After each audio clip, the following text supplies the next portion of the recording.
교과서에 충실한 교과 토의, 여디디아의 교충교토 시간입니다. 오늘은 제11과 시온의 하나님을 사모하여 라는 제목으로 하나님 말씀을 함께 연구하겠습니다. 여러분 성경책과 교과서를 준비해 주시기 바랍니다. 연구 범위를 보시면 시편 84편, 계시록 21장 3절, 시편 122편, 87편, 갈라디아서 3장 28절, 29절, 마태복음 28장 18절에서 20절, 시편 46편, 125편입니다. 연구 범위 성경책 본문을 꼭 펴서 읽어주시면 좋겠습니다. 기억절입니다. 내 영혼이 여호와의 궁정을 사모하여 쇠약하며 내 마음과 육체가 살아계시는 하나님께 부르짖나이다. 시편 84편 2절 말씀입니다. 기억절 노래 들으시고 이어서 말씀 연구를 진행하겠습니다. 일기 11과 내 영혼이 여호와의 궁정을 사모하여 쇠약하며 내 마음과 육체가 살아계시는 하나님께 부르짖나이다. 시편 84편 2절.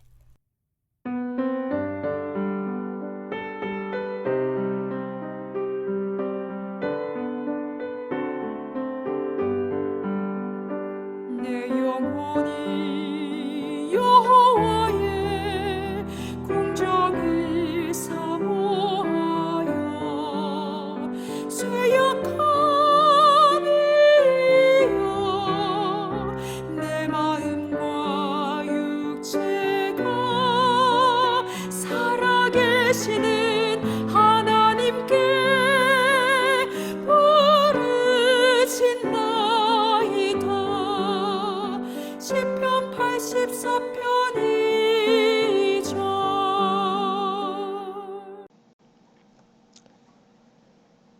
3월 10일 일요일입니다. 제목은 주의 성전에서의 한 날이 다른 첫날보다 나은즉. 자, 교과서 질문해 보시면 시편 84편 1절에서 4절을 읽어보라. 시편 기자는 왜 성전에 거하기를 갈망하는가? 읽어보시면 답을 알 수 있습니다. 정답은 무엇입니까? 네, 그는 하나님과 함께 살기를 간절히 원했기 때문입니다. 밑에 있는 두 번째 질문입니다. 시편 84편 5절에서 12절을 읽어보라. 또 어떤 이가 성전에서 축복을 받을 수 있는가? 답이 무엇입니까? 네, 마음에 시온의 대로가 있는 사람들이 바로 성전에서 축복을 받을 수 있습니다. 하나님께서는 그의 백성들과 함께 거하시려고 성소를 지으라고 하셨습니다. 그것은 하나님께서 보여주신 양식대로 지어야 했는데요. 히브리서는 모세의 성막이 하늘의 성전의 모형과 그림자라고 했습니다. 그래서 하늘에 그런 모습의 건물이 있는 것으로 우리들은 생각을 많이 합니다. 그런데 히브리 9장 9절에는 이 성소는 비유라고 계시합니다. 지상 성소나 성전은 예수 그리스도께서 이루실 구원의 도리를 설명해주는 시청각 교재로 주신 것입니다. 그래서 비유라고 했습니다. 하나님께서 말씀하신 대로 이해하면 성소는 하나님이 우리와 함께 계시는 곳이죠. 임마누엘이십니다. 그러므로 성소의 진짜 원형은 성육신하신 예수님이십니다. 그 예수님을 믿는 것이 바로 우리들의 모본이 되어야 되고 그 예수님을 믿음이 바로 우리들의 삶이 되어야 하는 것이죠. 그래서 우리들도 하나님의 성전이라고 말하고 있는 것입니다. 성도들은 하나님께서 함께 거하시는 존재들입니다. 옛날에는 장소인 성전에서 하나님을 뵙기를 갈망하는 말씀을 했으나 이제는 성도가 성전이 되었으니 성령께서 그를 주장하여 성도 자체가 언제나 하나님이 함께 거하시는 성전이 되어 예수 그리스도의 영광의 찬송이 되어야 한다는 것을 가르치는 것입니다. 이 사실의 절정이 바로 계시록 21장 1절에서 5절에 있는 말씀입니다. 성도인 우리는 눈을 예수께로 돌려 그분만을 바라보며 살아야 합니다. 그 놀라운 성전을 정말로 바라보시고 사모하시는 우리 모두가 되었으면 좋겠습니다. 일요일 예언의 신의 권면입니다. 교회를 사랑하시고 정결케 하시는 하나님. 하나님의 교회에 대한 그분의 사랑은 무한하다. 그분의 유업에 대한 그분의 돌보심은 중단이 없다.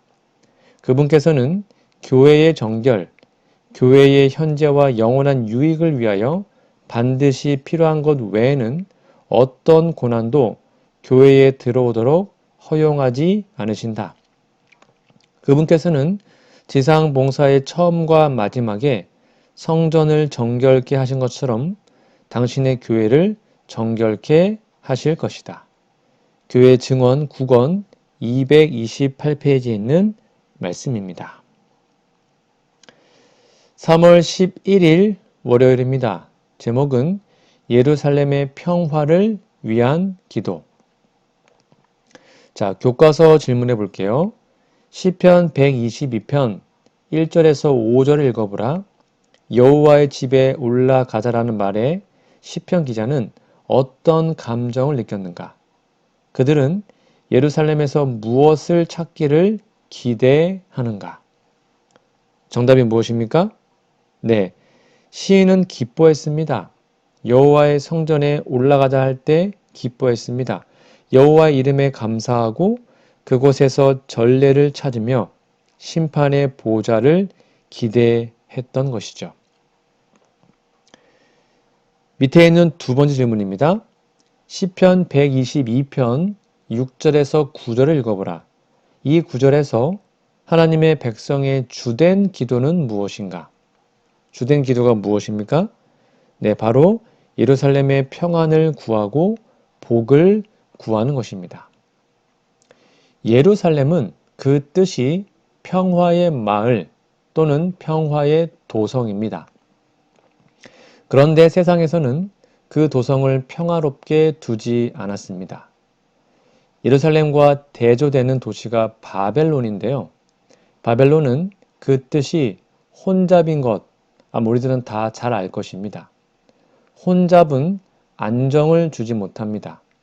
평안과 혼잡은 섬뜩한 대조를 이루죠.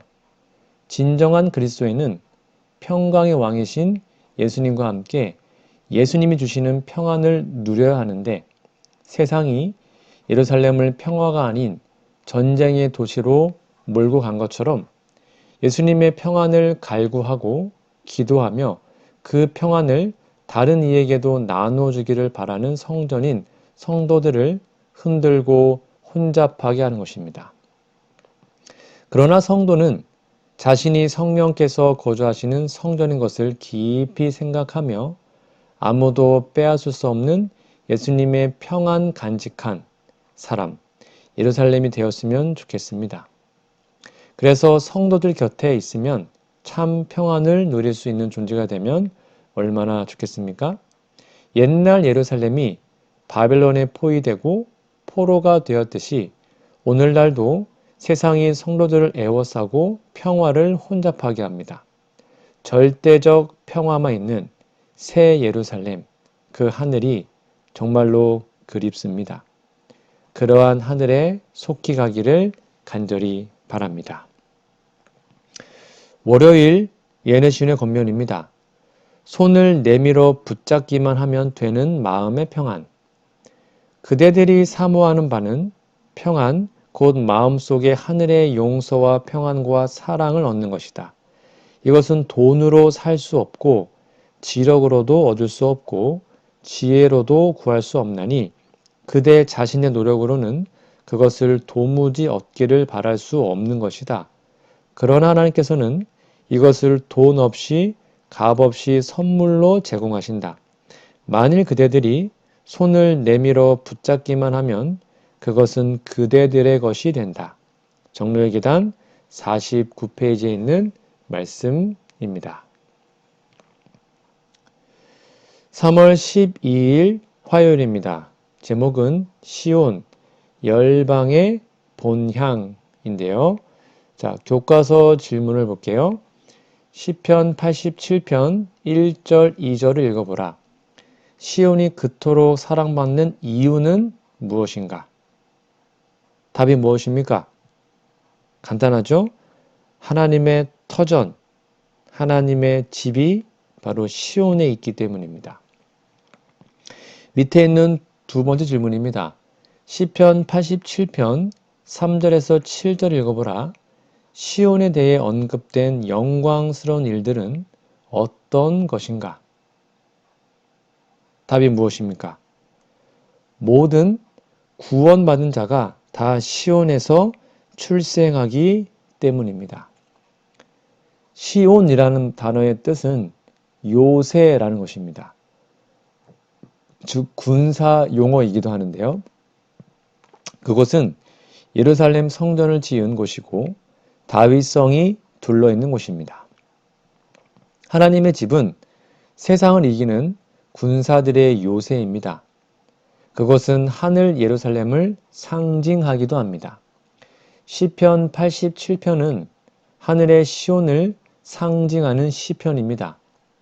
여호와 하나님께서 친히 시온을 세우셨다고 감격합니다. 세상의 모든 민족의 근원이라고 고백합니다. 하나님의 백성들이 유대인이거나 이방인이거나 예수 그리스도 안에서 거듭나면 하나님께서는 하늘 새 기록부에 등록해 주시죠. 바로 생명책인데요. 생명책은 하늘의 호적부입니다. 예수님은 제자들에게 그러나 귀신들이 너희에게 항복하는 것으로 기뻐하지 말고 너희 이름이 하늘에 기록된 것으로 기뻐하라고 하셨습니다. 진정으로 거듭나는 사람들은 하늘에서 나는 사람들입니다. 거듭난다라는 말은 아노덴 게나오인데요. 아노덴은 위로부터라는 뜻입니다. 게나오는 난다라는 말이죠. 즉 진정한 그리스도인은 위에서 즉 하늘에서 새로 태어난 사람들입니다. 그들이 하나님께로부터 나기 때문에 하나님이 계신 곳 하늘이 그들의 고향이고 거기에 호적을 등록하는 것은 당연하죠. 그래서 진정한 그리스도인의 고향이 하늘 시온이 되는 것입니다. 우리의 이름이 거기 등록되었는지 깊이 생각해 보십시오. 그리고 많은 사람들이 거기 등록되도록 최선을 다해 돕는 우리 모두가 되었으면 좋겠습니다. 화요일 예능신의 권면입니다. 잠자는 남녀를 깨울 파수꾼을 찾고 계시는 하나님. 주께서는 곧 오실 것이다. 시온의 성벽 위에 있는 파수꾼들은 하나님으로부터 받은 그들의 책임에 대해 깨어 있도록 부르심을 받고 있다. 하나님께서는 성령의 능력으로 세상의 마지막 경고의 기별을 전할 파수꾼, 밤의 시간을 알릴 파수꾼을 찾고 계신다. 그분께서는 남녀들이 죽음의 잠을 자지 않도록 그들을 혼수 상태에서 깨울 파수꾼들을 찾고 계신다. 교회 증언 8권 304페이지에 있는 말씀입니다. 3월 13일 수요일입니다. 제목은 시온의 안전과 평화인데요. 교과서 질문입니다. 시편 46편 1절에서 7절을 읽어보라. 이 구절은 어떤 모습의 세상을 그리고 있는가? 읽어보시면 답을 적을 수 있습니다. 답이 무엇입니까? 세상에 자연재해가 넘치도록 심해지고 전쟁이 일어나도 여호와 하나님을 피난처로 삼은 사람은 안전하다고 고백하고 있습니다. 밑에 있는 두 번째 질문입니다. 시편 46편 6절에서 11절 읽어보라. 세상의 폭력과 파괴에 대한 하나님의 반응은 무엇인가? 답이 무엇입니까? 네. 하나님이 소리를 내셔서 세상을 심판하시고 전쟁을 끝내시고 세상에서 높임을 받으실 것입니다. 자연재해가 있든지 전쟁이 있든지 다 죄의 상태, 이 세상의 모습이죠. 이런 것은 다 사망이 가지고 온 하수인들입니다. 이런 세상에 하나님의 백성들도 살고 있죠.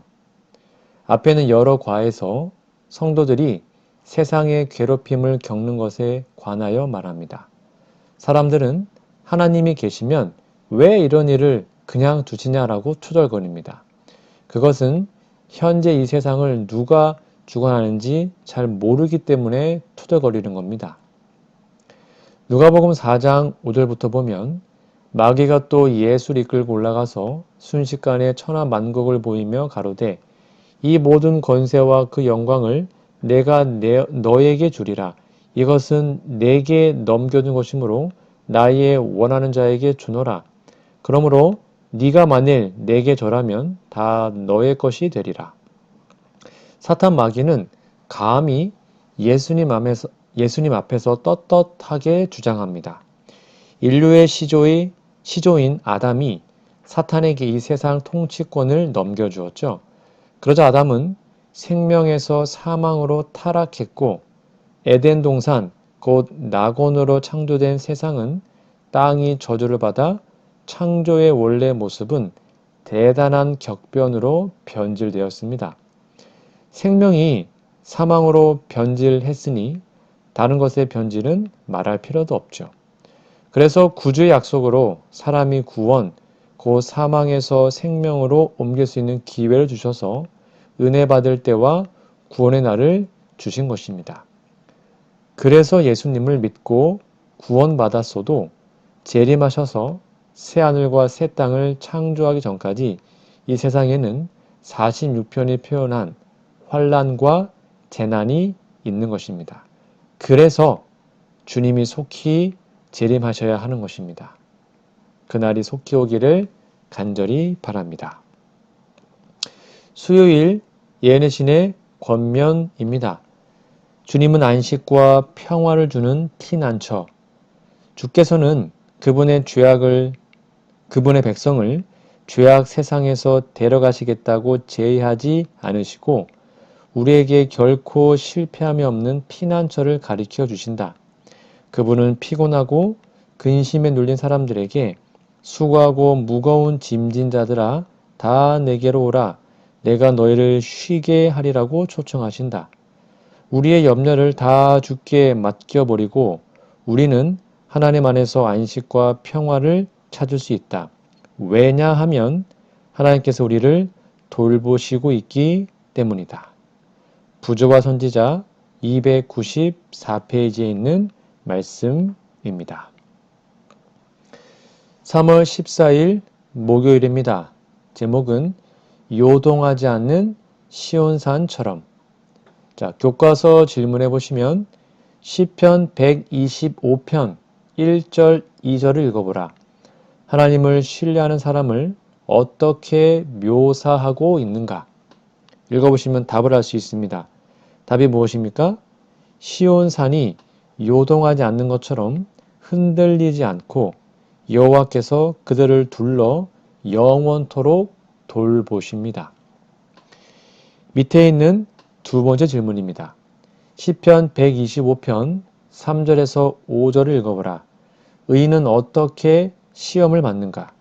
이것이 우리에게 주는 교훈은 무엇인가? 답이 무엇입니까? 네, 악인들의 권력에 시험받습니다. 그래서 선하신 하나님께 소망을 두게 하는 것이죠. 죄와 사망의 세상의 현실은 냉혹합니다. 100번 생각하고 마음을 다져도 갑자기 닥치는 위협과 고난은 100번 생각한 것을 한순간에 빼앗아가죠. 그 순간에 머릿속이 하얘집니다. 아무 생각도 나지 않고 감각적으로 당면한 위협과 고난을 면하려고 합니다. 생각이 돌아오는 것은 머리 하얘지는 순간이 지난 다음이죠.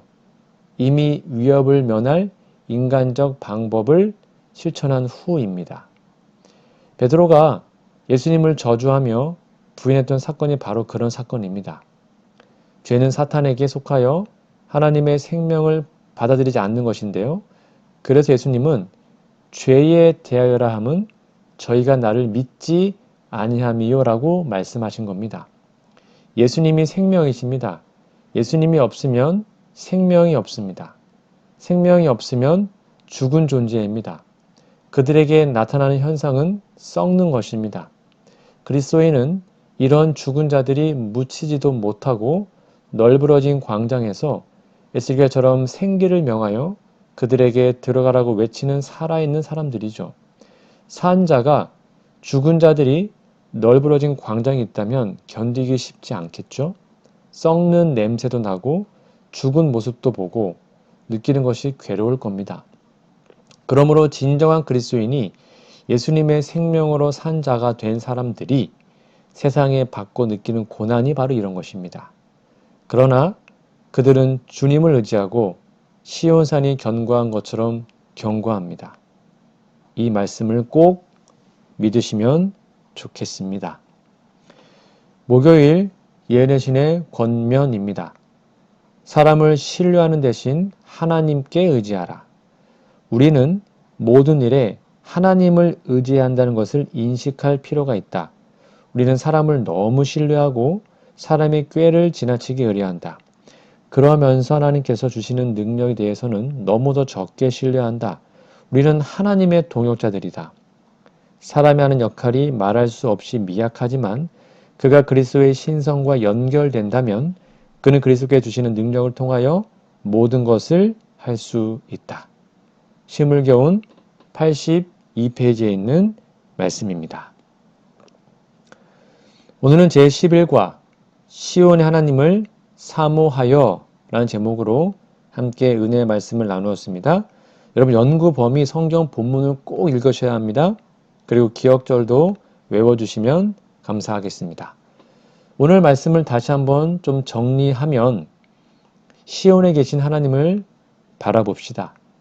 성전에서 하나님을 집중하여 바라보고 힘을 얻으십시오. 평화와 평안을 구하는 기도를 드리십시오.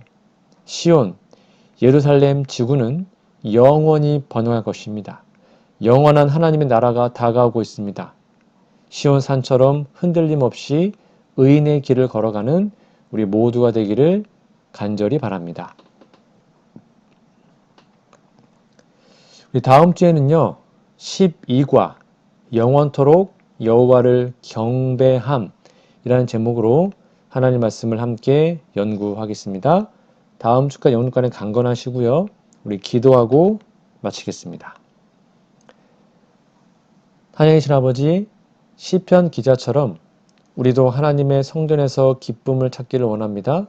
비록 성전과 떨어지는 일들이 저희의 삶에 반복되곤 하지만 다시 성전을 바라보고 일어서게 도와주소서. 주님 나라를 중심에 두고 주님을 향해 날마다 걸어가게 하옵소서. 예루살렘의 평강을 구하는 기도의 의미를 알려주시니 감사합니다. 이 교회가 부족하고 허물도 있지만 주께서 사랑하심으로 주님 뜻 위에 서게 하옵소서. 주님 앞에 신실하고 의로운 교회가 되어 세상에 빛을 전할 수 있도록 도와주시옵소서. 저희의 인생이 때로는 고향을 잊고 마음 둘 곳 몰라 정처 없이 고생하는 나그네와 같습니다. 그런 우리에게 하나님께서 참된 고향이 되심을 감사합니다. 주님, 항상 우리가 그리스도의 그 나라의 백성인 것을 기억하고 인도하시는 길을 따르게 하옵소서. 평화와 안전이 없는 세상에서 우리에게 시온의 평화와 안전을 약속해 주셔서 감사합니다. 저희 삶 속에서 어려움과 혼란하게 되는 일이 많이 있지만 주님을 마음에 모시게 도와주시고 평안과 재림의 소망이 마음에 살아있게 도와주옵소서. 시온산처럼 우리를 보호하시는 하나님 감사합니다. 악인이 번성함으로 시험이 많고 걱정하고 고민할 일도 있지만 시온산을 향해 눈을 듭니다. 주님, 우리의 마음을 붙잡아 주시고 걸음마다 도와주심으로 어려움을 이길 수 있게 하여 주옵소서. 예수님의 이름으로 기도합니다. 아멘.